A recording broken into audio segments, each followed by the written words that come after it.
Students, myself Dr. Chaitanya, professor of ENT, again actively engaging your session for today for 45 minutes over the inflammatory diseases of the middle ear. In my previous session, you were made aware about the clinical conditions and how to diagnose a patient presenting to you with ear complaints. So after that, you have been actively taught or made aware about chronic suppurative otitis media. And today, I'll be taking the session through the inflammatory diseases of acute origin of your middle ear, which is usually in the form of acute suppurative otitis media and secondary otitis media. So, as usual, this is the previous case. Those who have attended my clinical sessions during the initial days of Zoom in ENT, where each and every line is important in a clinical presentation, where a patient usually presents to your ENT OPD with complaints of earache, ear discharge is pulsatile in origin with sounds of air and water moving in the ear, and with sensation of fullness, and on appearance, the tympanic membrane appears so. So what can be the nature of your diagnosis? We have to arrive at a conclusion at the end of the session today. Okay? So by definition, acute suppurative otitis media is a pyogenic infection. Remember, there is a lot of difference between the inflammation and an infection. So an inflammation need not be an infection always. An inflammation can result because of trauma, which you have been taught in your pathology, or any infectious origin, or any fractures, sometimes, or any edema.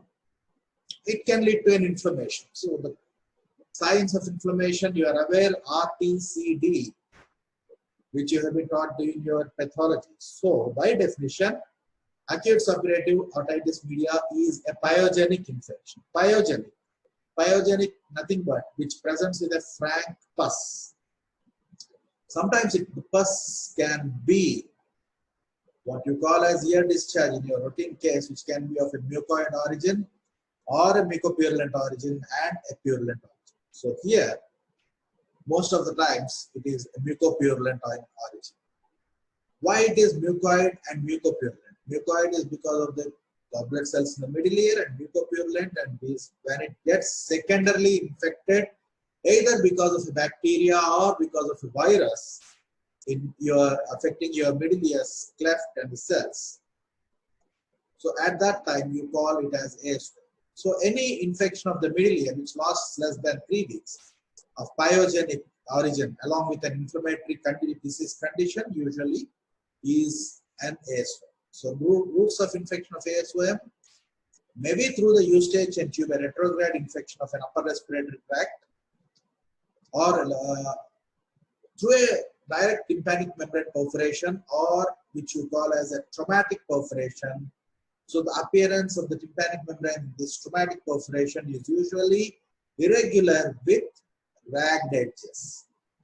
And last but not the least, apart from this, you can, any case of secretory otitis media, which I will be dealing to you in my subsequent slides, any case of secretory otitis media can present with a hematogenic spread, or the middle ear blood vessels, the blood vessels over your tympanic membrane can themselves launch an infection of the middle ear, which can lead to a tympanic membrane perforations. Especially this is more common in granulomatous diseases, where especially like tuberculosis, where you can see multiple perforations, multiple punched out holes because of the avascular necrosis. So the cause of ASOM can be through your Eustache tube, through your tympanic membrane perforation. As in case of granulomatous diseases, it can be a hematogenous spread. Okay. The predisposing factors. Most commonly, it affects the age group of a children. It can start from birth. Any ASOM can start from birth. Rather, we can say because the maternal immunity protects the child up to 9 months of age. So then the ideal time, then after that, once the maternal immunity slows down, then from that time onwards, this SOM or ASOM can precipitate among a child. So the common age group of this ASOM can start right from childhood or infancy. It can last up to your last breath also. So most common predisposing factors of an ASOM will be breastfeeding in supine position, where you will not allow the baby to burp. So burping, remember burping is important because most of the times the ASOM spreads through your eustachian tube, where the eustachian tube in a child is smaller in size when compared to an adult and flat, whereas in adults it is angulated. In a child it is flat. So because of this flat, short eustachian tube in a child, there can be a retrograde spread of infection or any even the breast milk, where because of incomplete suckling in a child, it can traverse through your eustachian tube, which is wide enough, to your tympanic membrane, leading to a ASOM or SOM, or any recurrent upper respiratory tract infection. Sometimes in patients with nasal allergy, where once the priming or primary infection or primary inflammation to the allergic conditions predispose, that leads to the nasal mucosal blanket, that leads to your postnasal drip. This postnasal drip in the nasopharynx can create a negative pressure, which leads to an edema of your eustachian tube. Remember, so this edema will cause the blockade of the eustachian tube, which will cause secretions or along with the retrograde spread of an infection through the commensals to the nasopharynx. That can lead to your pathology in the middle ear, which can present to you in the form of mostly an ASOM or sometimes SOM. So any burping which is not performed, any recurrent respiratory tract infection, similarly because of an edema, because of the mucus blanket causing the edema of the nasopharynx, subsequently eustachian tube, subsequently causing the blockade, that they are along with the retrograde spread of an infection can lead to your ASOM. Chronic, all the pathology remains the same, pathophysiology remains the same except the disease condition. All these are the inflammatory or infectious diseases of the nose and paranasal sciences, including the nasopharynx. So whenever your nose and paranasal sciences space gets reduced and there develops an edema, this edema can go through your go to your nasopharynx, and this edema of the nasopharynx causes a blockade of the eustachian tube. Whether the organisms go into the ear or not, that can lead to fluid collection in your middle ear, either of an infectious origin or an inflammatory origin. Inflammatory origin alone can be an SOM. Infectious and inflammatory, it can be an SOM. So nasal allergy, chronic rhinitis and sinusitis, any space obstructing tumors of nose and nasopharynx, exposure to cigarette smoke. So this increases almost the spread of ASOM by 16 times. By 16 times, this exposure to cigarette smoke exposes the infection in an adult, or spread of ASOM by 16 times. Sometimes this cleft palate, this incomplete or complete cleft palate, especially the soft palate, is not developed. This leads to the regurgitation of fluids into the nasopharynx. So whenever there is a regurgitation of fluids into the nasopharynx, this regurgitation of fluids into the nasopharynx causes edema of the eustachian tube and the similar pathology of ASOM occurs. Okay, so I go back one slide. Definition: routes of infection and predisposing factors.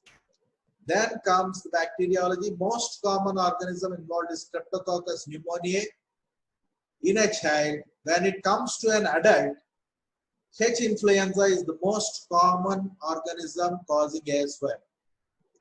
child Streptococcus pneumoniae, adult H. influenza. Other organisms, most of them are gram-positive organisms. So the gram-positive Staph aureus, Moraxella catarrhalis, and beta hemolytic streptococci.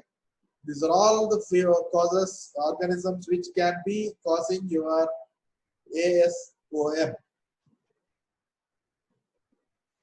Whenever you're speaking about the stages about the ASOM, you're supposed to remember the stages of say, ASOM, or how the clinical presentation of ASOM is going to be in each and every stage.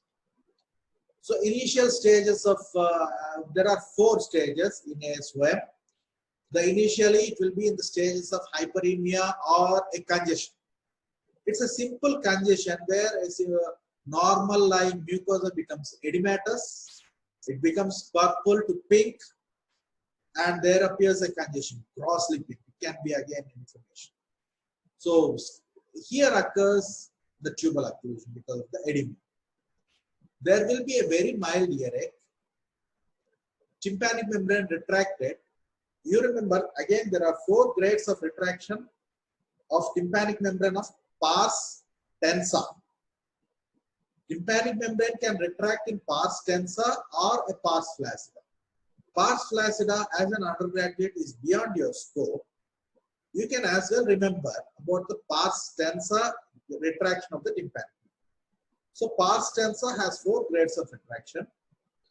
In the first grade, there is just loss of a light reflex.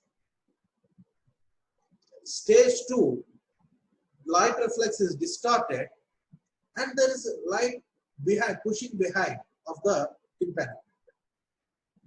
And when it comes to the stage 3, this tympanic membrane gets touches the promontory. It does not get attached. It just touches the promontory. You can see a gross saucer-shaped tympanic.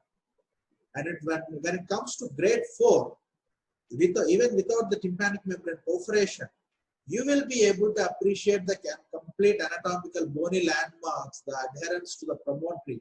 All these things can be observed in a tympanic membrane. So there are 4 grades of retraction of tympanic membrane. So in stage of hyperemia conclusion, there is a tympanic membrane retraction with very mild retraction, where there is just a distortion of light reflex will be there. And remember always the tympanic membrane blood supply will be from the central to the periphery, like a centrifugal appearance. So there, you remember just the cycle wheel, you remember the spokes of the cycle wheel. These spokes of the cycle wheel will be attached to a ring. So that's why the blood supply starts from the umbo at the handle of malleus and goes to the periphery. These blood vessels, because of this congestion, they become engorged and appear like a cartwheel. So that is what we call these radiating blood vessels from the hand of malleus is what we call as a cartwheel appearance of the tympanic membrane. This is how it appears. A few pictures I'm going to show here. This is a rather edematous tympanic membrane where you are seeing the leaching of the blood vessels to the periphery. And here you can see the handle of malleus. That too, this is congested. You can see the bony appearance here. Okay. This is the periphery of the tympanic membrane. You can see a wheel-like complete cartwheel appearance. So then comes the stage of exudation. Stage of exudation or secretion. These secretions, they will be produced within the tympanic membrane, within the middle ear. They won't be coming out. So during this, there will be an inflammation and infection which has proceeded. The patient presents to you with an increased ear pain, or rather non-tolerable pricking type of intermittent type of ear pain in these patients, along with systemic signs of inflammation in the form of a high fever. Because there is a fluid collection behind the tympanic membrane, there will be a fluctuating conductive hearing loss or deafness. Fluctuating conductive hearing loss. There will be an increase in the tympanic membrane congestion. You can see a tympanic membrane bulge. When you palpate Mastoid, there will be a little tenderness, not very much tender in this patient. So whenever you perform an audiometry in the form of pure tone audiometry, I told you pure tone audiometry differentiates only whether it quantifies the hearing loss. So it shows that the patient might have got a conductive hearing loss. So that is how it appears.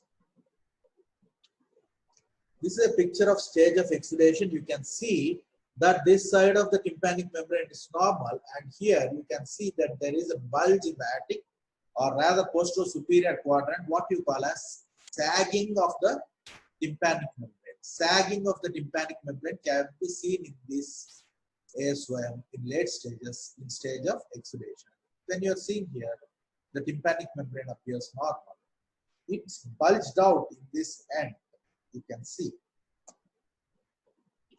Another picture showing the fluid collection.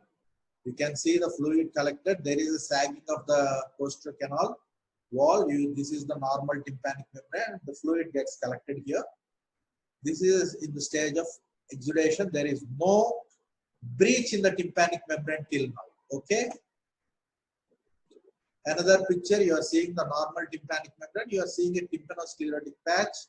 You are seeing the bulge of the tympanic membrane and the fluid collection, and the posterior sagging of the posterior wall of the external auditory canal because of the excessive fluid accumulation and lysis of the bony spots.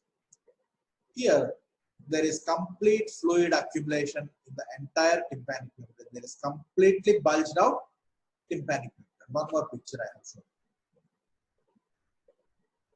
So, when this tympanic membrane, the fluid collection, the tympanic membrane, it can try because of the inflammatory activity your body carries on. There is a chance to let the pus make it escape through the path of least resistance. The body, human body itself, tries to evacuate the pus through the path of least resistance.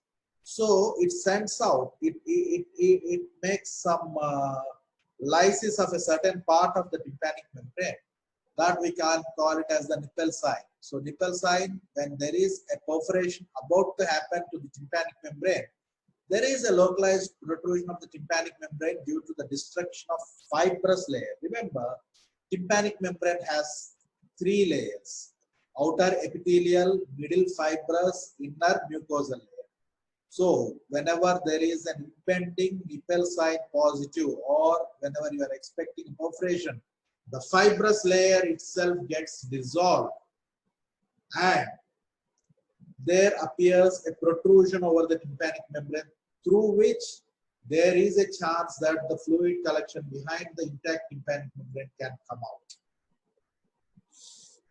Then the third stage of ASOM is the stage of suppuration, where through this nipple sign there is a discharge of the pus, frank blood-stained pus, watery, frank, not watery, frank blood-stained mucopus or a pus is the characteristic of stage of suppuration. So during this stage, the ear pain comes down because of the tympanic membrane perforation. The deafness increases. The conductive deafness increases. Fluctuating hearing loss disappears as the fluid has come out totally. So fluctuating hearing loss disappears. Conductive hearing loss increases. There is an ear discharge. There is a decrease in ear pain. The inflammatory signs, systemic inflammatory signs come down. So this is the characteristics of stage of suppuration. As there is no pressure built up in the middle ear and there is a perforation, you can experience that there is a relief from oral fullness and also your ear pain. Fullness of ear and ear pain comes down during the stage of suppuration.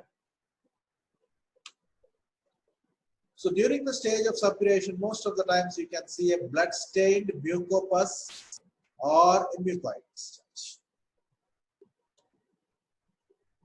So whenever you see a patient, whenever you examine a patient during the stage of suppuration, You can see a pinhole, like when you take a pin and punch a hole into a cover, you can see a pinhole perforation. You can see a blood-stained mucopus or a blood-stained ear discharge.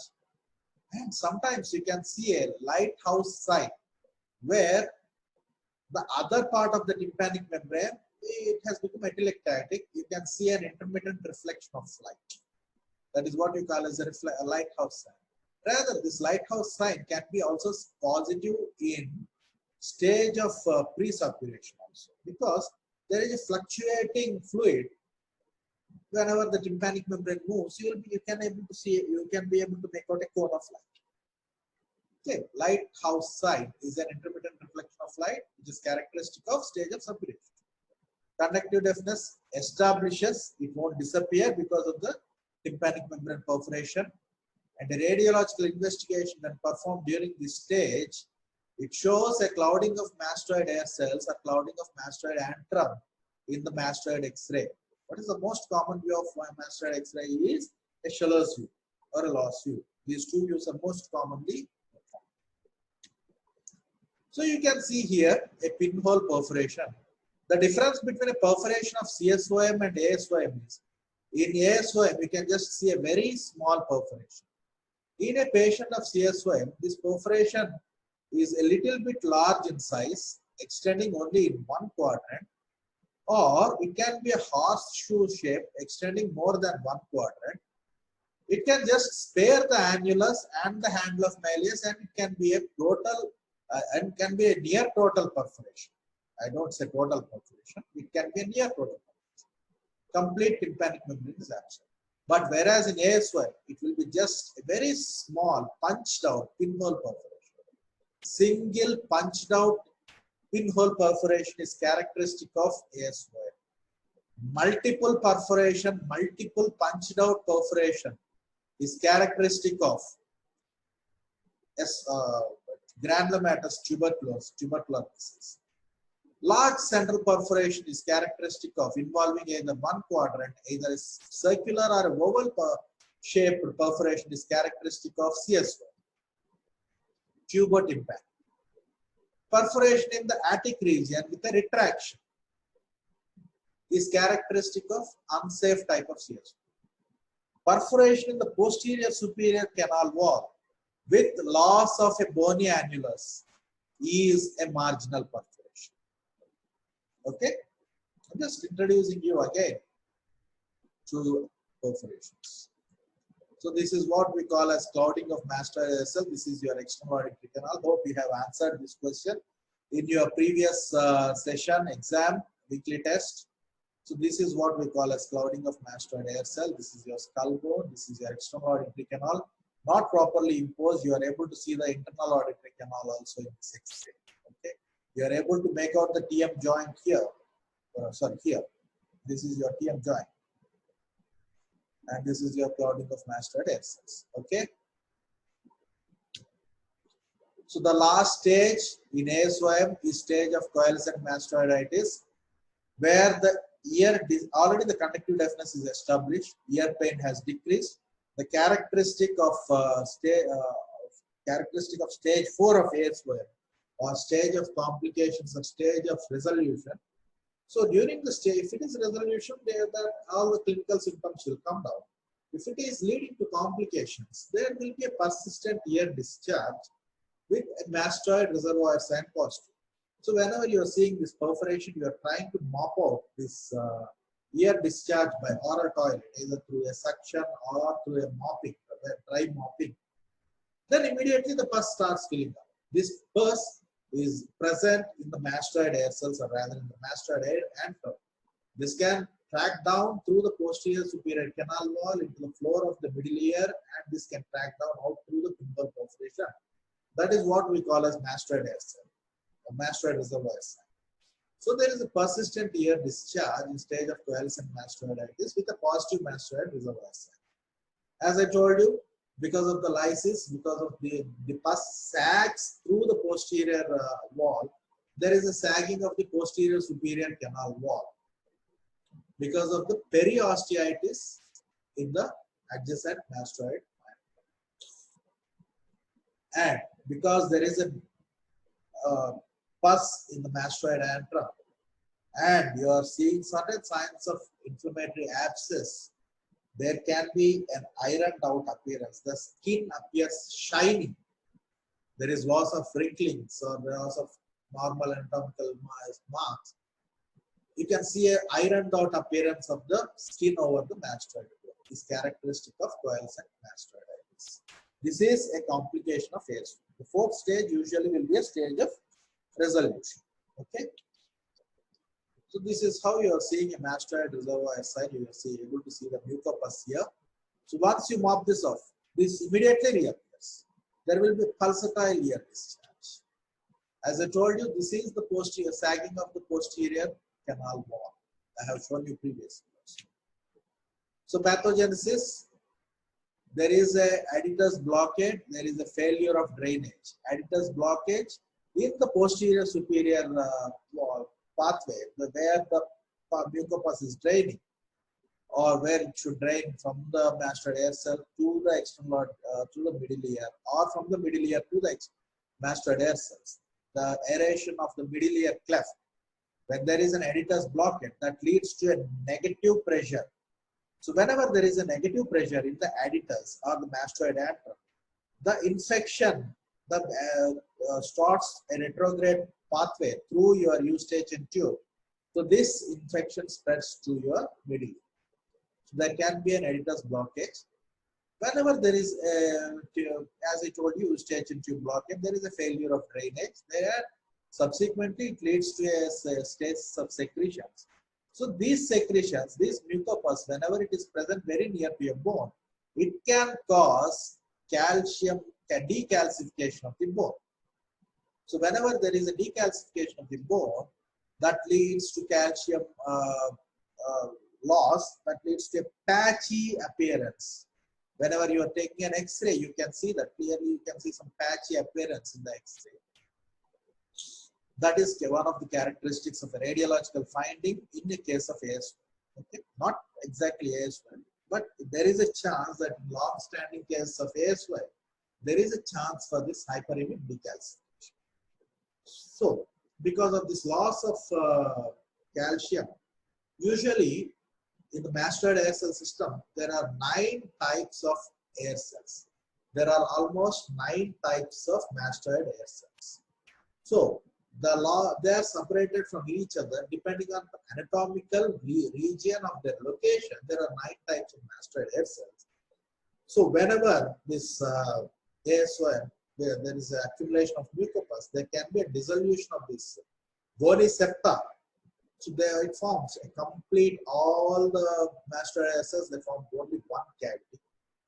And because of this decalcification, it can appear like a clouding of mastoid air cells.